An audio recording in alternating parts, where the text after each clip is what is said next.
Lami's theorem के ऊपर हमने कुछ क्वेश्चन डिस्कस करने हैं, पर वो क्वेश्चन डिस्कस करने से पहले हम डिस्कस करते हैं लैमिस थ्योरम की स्टेटमेंट। सो स्टेटमेंट आपको क्या कहती है कि अगर कोई तीन फोर्सेज, मान लेते हैं कि ये फोर्स P है, ये फोर्स आपके पास Q फोर्स है और ये फोर्स आपके पास R फोर्स है। अगर ये तीन पॉइंट्स एक पॉइंट पे एक्ट कर रहे हैं और ये इक्विलिब्रियम में है, मतलब कि बैलेंस फोर्सेज है, तो जो P फोर्स होगा वो प्रोपोर्शनल होगा sine of the angle between Q and R, right. और जो Q फोर्स होगा वो प्रोपोर्शनल होगा sine of the angle between P and R। जो R फोर्स होगा वो प्रोपोर्शनल होगा sine of the angle between P and R।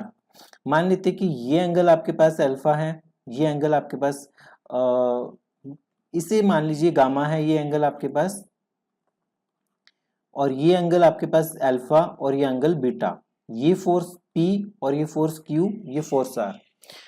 तो P upon sine of angle between Q and R, Q और R के बीच में कितना एंगल है आपके पास, अल्फा एंगल है, so it will be sine alpha equal to Q upon P और R के बीच में क्या एंगल है आपके पास, बीटा एंगल है, so it will be sign beta. और साइन P और R के बीच में कितना एंगल है, P और R के बीच में, P और Q के बीच में, सो P और Q के बीच में आपके पास एंगल है गामा, तो it will be sine gamma. So each force is proportional to sine of the angle between the other two. तो हम P को क्या लिख सकते हैं, K times sine alpha, Q को लिख सकते हैं K times sine beta, and R को लिख सकते हैं K times sine gamma, right. So अब डिस्कस करते हैं कुछ न्यूमेरिकल्स, कुछ बेसिक क्वेश्चंस जो लैमिस थ्योरम के ऊपर है। क्वेश्चन डिस्कस करते हैं। तीन फोर्सेस गिवन है जो कि एक्ट कर रहे हैं एक पार्टिकल के ऊपर और ये इक्विलिब्रियम में है। The angle between the first and second is 105। जो ये वाला एंगल है आपके पास, ये 105 है। The angle between the second and third is 120। जो ये वाला आपके पास एंगल है, ये आपके पास 120 डिग्री का एंगल है। Find the ratio of the forces. आपको क्या फाइंड करना है, ratio of the forces find करनी है। सो काफी आसान क्वेश्चन है। मान लेते हैं कि पी क्यू आर तीन फोर्सेज है जो एक्ट कर रहे हैं along this line, along O A, O B and O C. क्योंकि इस पूरे का सम 360 डिग्री होगा और आपको ये दोनों एंगल्स गिवन है, तो ये एंगल फाइंड करना इजी है, that is 135। By Lami's theorem P upon sine of the angle between Q and R, sine of the angle between Q and R। तो Q और R के बीच में कितना एंगल देखने को मिल रहा है, 120 degree. Q upon sine of the angle between P and R, P और R के बीच में कितना एंगल है, 135। R upon sine of the angle between P and Q, P और Q के बीच में कितना एंगल है, 105, राइट। तो आपके पास साइन 120, साइन 135 एंड साइन 105, हमें इन तीनों की वैल्यूज फाइंड करनी है और अकॉर्डिंगली हमारे पास P Q R के एक्सप्रेशंस आ जाएंगे। So sine 120, sine 135 and sine 75, इनकी वैल्यूज हमारे पास ये आ गई। जब हमें साइन 75 फाइंड आउट करना है तो हम लेंगे sine 45 plus 30, that is sine x plus y. तो साइन एक्स प्लस वाई का फॉर्मूला हमारे पास क्या होता है, sine x cos y, sine x cos y plus sine y cos x के इक्वल। सो ये फॉर्मूला पुट करने के बाद हमारे पास ये एक्सप्रेशन आ गया। इन तीनों की वैल्यूज यहाँ पे पुट करने के बाद आपके पास फाइनली ये रेशियो आएगी, P ratio Q ratio R।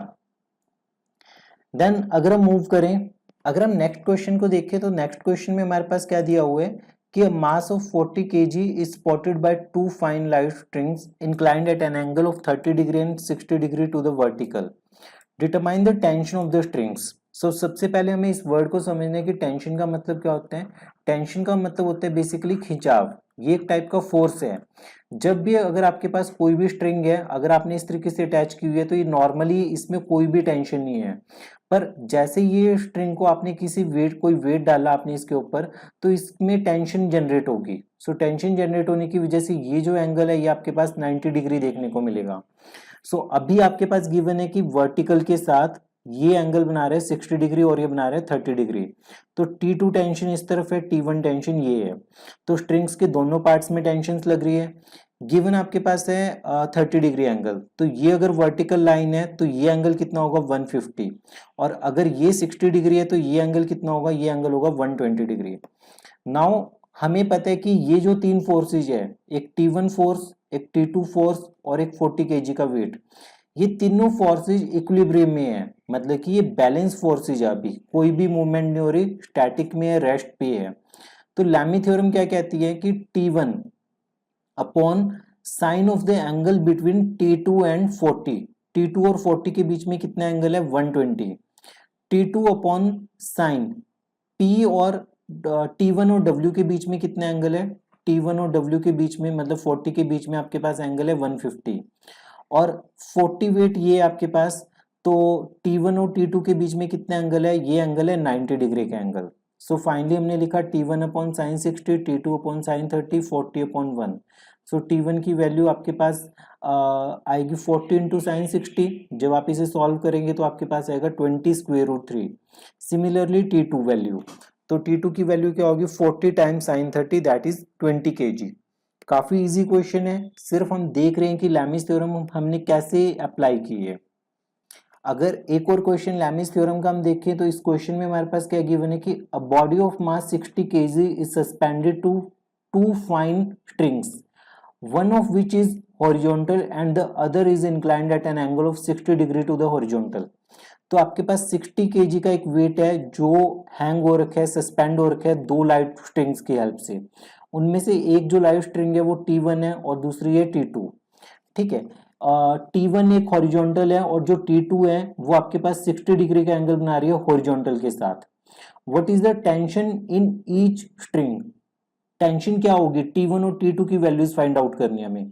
Basically जो ये पॉइंट आपके पास ये O पॉइंट है ये इक्विलिब्रियम में है, ठीक है, क्योंकि T1 T2 60 kg वेट ये स्टैटिक है, मतलब यहाँ पे आपके पास बैलेंस फोर्सेज है। तो लैमिस थ्योरम क्या कह रही है कि T1 upon sine of the angle between T2 and 60 kg, T2 और 60 kg के बीच में कितना एंगल है 60 प्लस 90 150। आपके पास ये तो 60 गिवन था, क्योंकि ये 180 है तो ये वाला एंगल कितना होगा 120, राइट। और अकॉर्डिंगली ये वाले ये वर्टिकल है तो ये एंगल और ये एंगल, और ये हॉरिजॉन्टल लाइन थी और ये वर्टिकल लाइन है तो ये दोनों एंगल 90 90 हो गए। T2 upon sine of the angle between T1 and 60 kg, तो ये एंगल आपके पास 90 डिग्री का है।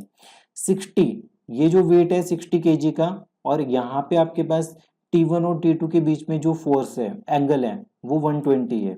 सो T1 अपॉन साइन 30 लिख सकते हैं इसे, क्योंकि हमें पता है कि साइन 150 को हम लिख सकते हैं sine 180 minus 30, sine 180 minus 30, sine pi minus theta किसके इक्वल होते हैं साइन थीटा के इक्वल होते हैं। So sine 30 T2 upon 1 and 60 upon sine 60। So accordingly इनकी वैल्यू सॉल्व करके हमारे पास आंसर मिल जाएगा।